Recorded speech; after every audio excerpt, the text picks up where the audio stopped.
Myles, you can't do that. Well, I can now. I just changed the rules. The game's taking too long. Okay, but you can't do that. Well, this reflects my point exactly when we were talking about the moratorium on electricity markets. Why we should not just change the rules of the game in the middle of the game. What do you mean? Well, the electricity grid is now almost 30% renewables, and that has had a major impact on pricing and the stability of the energy grid. And we need to make some changes, and we need to make sure that those changes are clear and understood by the people who are going to participate in this market as soon as possible, so that the rules don't change in the middle of their game. Society must balance three important elements: cost of energy, stability and security of energy, and the environment. And as things evolve and change, we need to respond accordingly. So the big thing about renewables is they're intermittent. That is to say, that it's not always there. When the sun doesn't shine or the wind doesn't blow, that portion of your electricity capacity is not available. And so you have to have backup. And there's a cost to doing that. So what we know is that the cost of electricity delivery when renewable makes up more than 20% of the overall electricity matrix, supply matrix, is that the costs go up dramatically. And we're there now.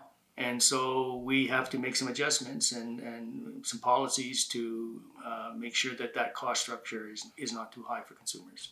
You will recall that Ontario had a very aggressive renewable energy policy, and that ended up to be quite a bit of a disaster for the Ontario electricity market and the stability of their program and cost, and caused the fall of the Ontario government.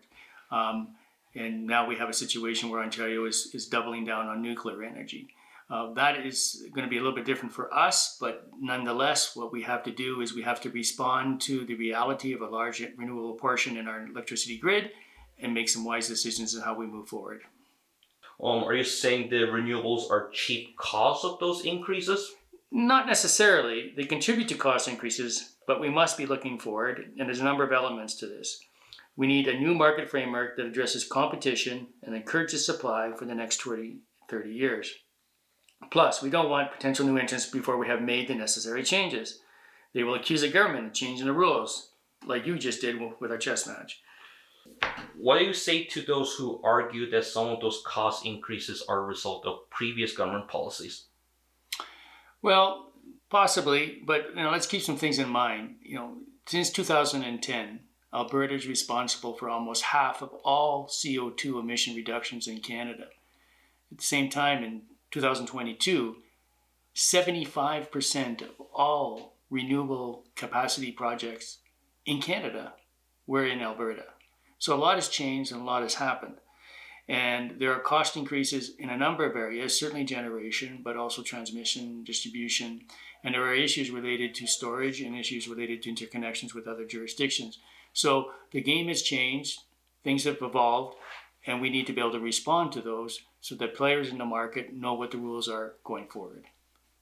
We have to deal with stability and we have to deal with the cost issue. And we need to put some priority on that and use some common sense and some wise judgment.